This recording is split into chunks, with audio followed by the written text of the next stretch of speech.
wanting to get back to defensive identity. Do you feel like you guys did that on Wednesday with the way you played? I did.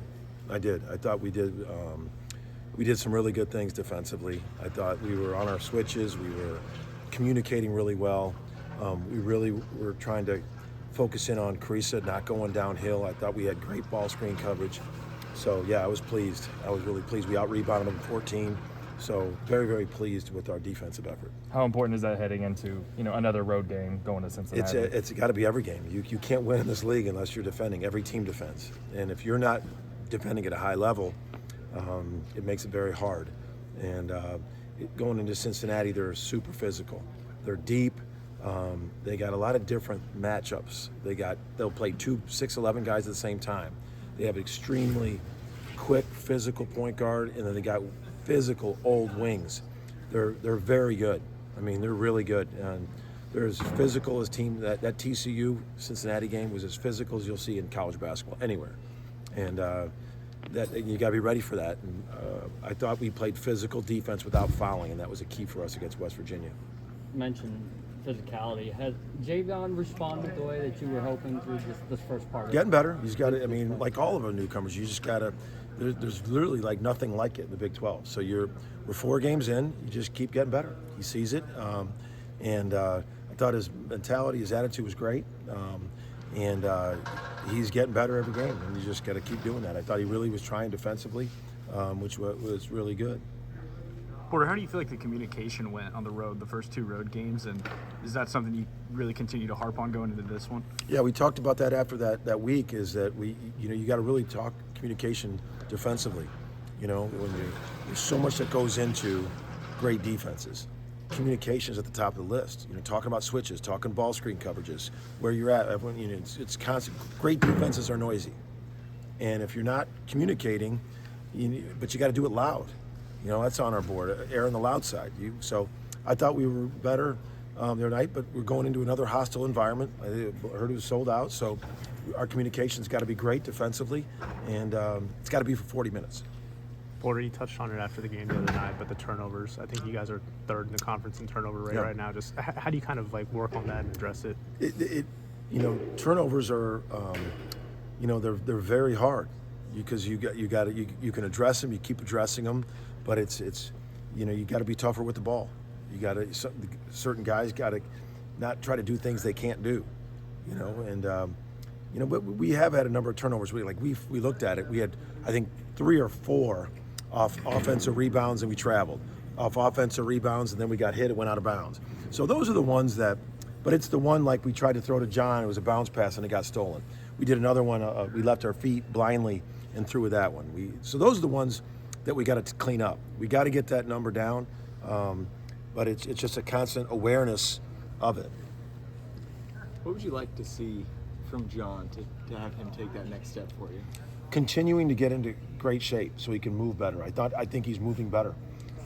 I watched his defense. He really got out and was moving side to side defensively, and I think he's communicating great. I think, and just to continue to strive every single day to get in the best shape, and because he can do some things.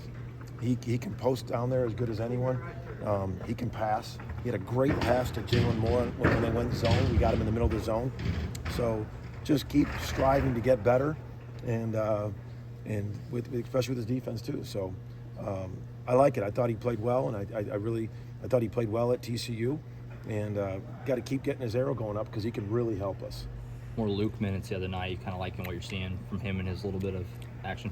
Absolutely. I texted him late night, and because it just didn't work out where he got in the second half, but I thought his minutes in the first was confident. It was good. I still like integrating him into what we're doing, and I know this team plays 2 6'11" guys at the same time, so there's matchups where I think he's going to be able to do well in. Well, along those lines, I think you played Jalen Moore at the 5 with Luke on the floor too. You talked about that after the game. Is that a look that every now and then you could go back to? Absolutely. I mean, the thing with Luke is he can play some 4. It's just and to do some things defensively, and he's getting so much better. I thought he moved his feet great against West Virginia. So yeah, he's a guy that we can maneuver around, and I just want to keep staying confident with him, and that's what's hard because is staying. This is hard for any player. To stay ready. Your name hasn't been called a lot, but we're asking you to stay ready. It's a challenging balance, and I think Luke right now sees that the last 2 games he's gotten in when it mattered, and my job is to keep him confident, to let him know, hey, if it's 7 minutes, hey, make it 7 great minutes. You can help us, because he can help us. I think last week you said, Los is being Los now. Just how much does it add to this team when he's not just looking to distribute, but, bring a scoring element too? I think it starts with what Los does best, and that's lead, facilitate, get transition going, make decisions coming off, spray the ball, and he falls into scoring. His shot looks great. He works on his shot so much. His shot, I have total confidence in. He's worked on that thing. But he's so confident right now with the ball and doing things, as well as Javion. We have 2 guys that we have no problem that can make great decisions off ball screens, that are threats off ball screens, and especially in transition. And I have confidence in all those guys. Ortega, Waldo, different guys bringing it up in transition. We don't have to just get it to those 2 in transition. So, but the other thing I think Los has really taken a step forward is, I think his defense the last 3 games has been really good. What makes him such a good leader? He's got the guy's respect. He's got the respect, and he's humble. He's a servant leader as a guard. He'll let he's not selfish one iota. He's a likable leader that's not selfish, and he's good. I mean, that's an underlying thing of what a good leader is. Sometimes like, I want to be a leader, but you're not good. But he's got the respect. He's got the respect, and he's a humble servant leader as a lead, one of the lead guards, him and Javion.